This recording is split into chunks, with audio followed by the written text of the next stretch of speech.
সংরক্ষণের অভাবে পচন ধরায় উৎপাদিত আলু বস্তা ভর্তি করে পুকুরডোবা সহ সড়কের দুই পাশে ফেলে দিচ্ছেন ঠাকুরগাঁয়ের আলু চাষিরা। লোকসানের কারণে ঋণের পাল্লা ভারী হওয়ায় দুশ্চিন্তায় রয়েছেন জেলার কৃষকরা। এদিকে কৃষি বিভাগের পক্ষ থেকে কোনো ধরনের পরামর্শ না পাওয়ার অভিযোগ চাষিদের। ঠাকুরগাঁও থেকে জাকির হোসেনের পাঠানো তথ্যচিত্রে ডেস্ক রিপোর্ট।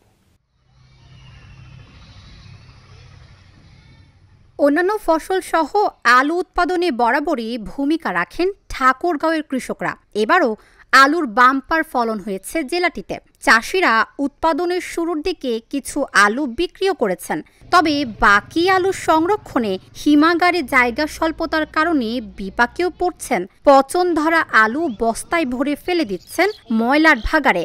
এতেই লোকসানের মুখোমুখি হচ্ছেন প্রান্তিক আলু চাষিরা। আমাদের আলু অনেক পচন নষ্ট হয়েছে, কৃষি অফিসার পর্যন্ত আসেনি।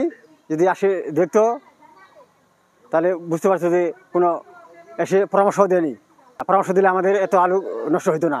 আর আমরা হিমাগারেও আমরা সংরক্ষণ করতে পারিনি বেশি আলু, এজন্য বাইরে রাখতে হয়। আমাদের অনেক আলু নষ্ট হয়ে গেছে। দীর্ঘ সময়ে থাকাতেই আমাদের আলু পর্যাপ্ত পরিমাণ নষ্ট হয়ে গেছে।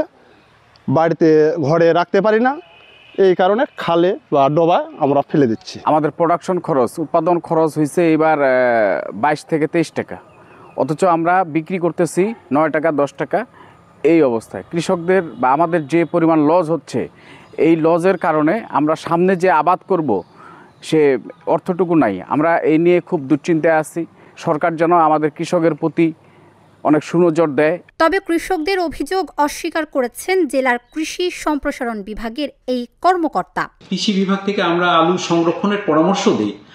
আমরা আলু সংরক্ষণের যে পরামর্শগুলো দিই, সেই পরামর্শগুলো হচ্ছে যে মোটামুটি বাতাস চলাচল করে এবং খোলা অবস্থায় যাতে আলুটা রাখা যায়, বৃষ্টির পানি পড়বে না বা হচ্ছে যে আপনার আলুটা ভিজবে না, এরকম জায়গায় বাতাস চলাচল উপযোগী জায়গায় আলু সংরক্ষণ করলে সেই আলুটা কিন্তু ভালো আছে। কৃষি বিভাগের তথ্য মতে এই মৌসুমে 27,000 হেক্টর জমিতে আলুর আবাদ হয়েছে।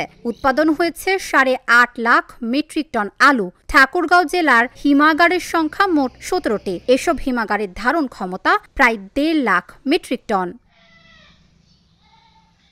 Dhaka journal, news desk.